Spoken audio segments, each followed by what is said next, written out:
pale. Alafu pale kuna mtungi. It took the easy path instead of right.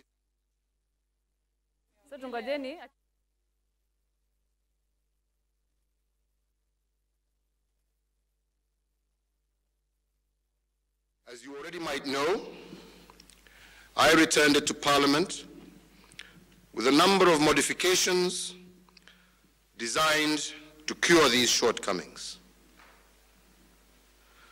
Ladies and gentlemen, the 2010 Constitution widened Kenya's democratic space. It also fundamentally altered the structures and functions of government. With our new Constitution, we have seen a substantial increase in political and bureaucratic representation at every level. We now have 2 houses of parliament. The National Assembly has grown from a membership of 290 to 349. And our new Senate has 67 elected and nominated members. We also have 47 governors, 47 deputy governors, and 47 new county assemblies, in which sit more than 1,000 MCAs. Additionally, we have 16 independent offices and commissions, excluding our judiciary. As you can see, the enjoyment of the new rights that we gave ourselves in 2010 has been expensive and unprecedentedly so. We are all very proud of the speed with which we have implemented the new Constitution and devolved government to the people, having already transferred over 1 trillion shillings to county governments since 2013.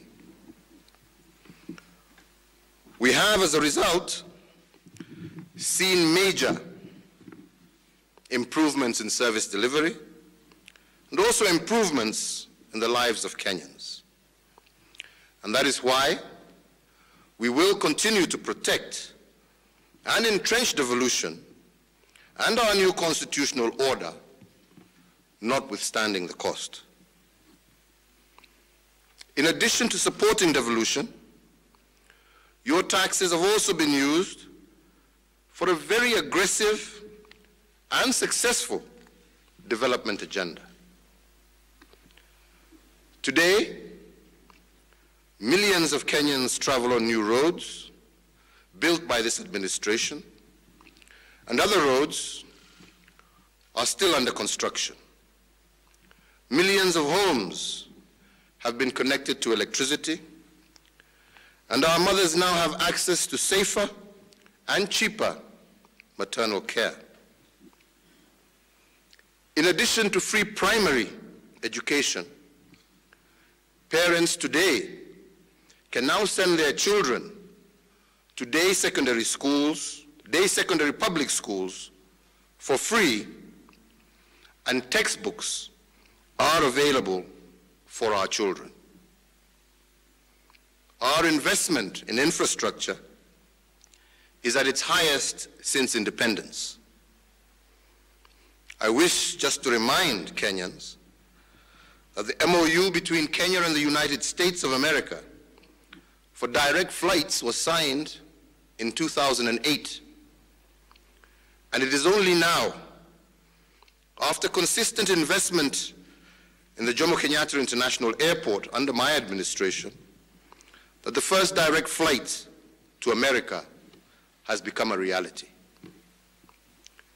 And the standard gauge railway has been nothing short of transformational. Built in record time, it has moved between Mombasa and Nairobi more than 1 million passengers and hauled millions of tons of cargo. On the social front, we have more than doubled the number of people with access to affordable health care under NHIF. And in addition, vulnerable and elderly Kenyans, numbering more than 700,000, now receive monthly stipends to ease their life. But all this, fellow Kenyans, costs money. Your taxes have paid for clear and tangible progress. And this development trajectory will propel our country to new heights of prosperity.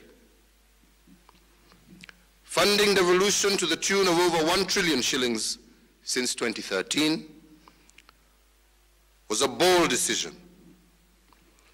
Building ambitious rail and road infrastructure that is unparalleled in our region is a bold decision. Fighting corruption and demolishing illegal structures is a bold decision to some, while it remains unpopular to others. Initiating major social protection programs for the vulnerable in our society is bold. And all of this, fellow Kenyans, we have done without any substantial increase in taxes over the period. Fellow Kenyans, I now wish to address myself to the question of VAT on petroleum products. But before I do so, I want to mention two things. Reform to the VAT taxation were first introduced in the VAT Act of 2013. Under the transitional arrangements passed by Parliament, certain goods, including petroleum products, were to be exempt from VAT to allow for the gradual implementation of the new tax. This exemption was set to expire in August of 2016, but was extended for the further period of 2 years to the end of August 2018. The purpose of this tax was simple. We have to pay for the new constitutional order, as well as the public services on which Kenyans depend alike. These cost money. Further delay in the implementation of the tax would compromise our ability to deliver basic services to Kenyans and to maintain the trajectory of our development. Fellow Kenyans, I have spent the last few days listening to a wide cross-section of views. And it is clear that you are all troubled by the effects of the rise in the prices of petroleum products and its impact on the cost of living. I have heard and understand your concerns, which is why I have proposed, as part of my memorandum, to cut VAT on petroleum products by 50%, meaning from 16% to 8%. Should Parliament accept this proposal, the price of super petrol will drop from the current Kenya shillings 127 to about Kenya shillings 118. And the price of diesel will drop from Kenya shillings 115 to about Kenya shillings 7. Just as business owners took the new VAT rate as an opportunity to increase the cost of goods and services, I expect them not to take advantage of weary Kenyans and to lower their prices commensurately without any delay. That done, fellow Kenyans, we still face a financing gap.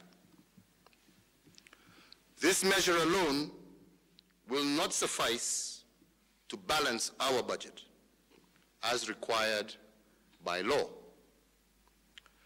Therefore, I have further proposed wide-ranging cuts in spending as well as austerity measures across all arms of government. The cuts target less essential spending, such as hospitality, foreign and domestic travel, training and seminars, and other similar categories.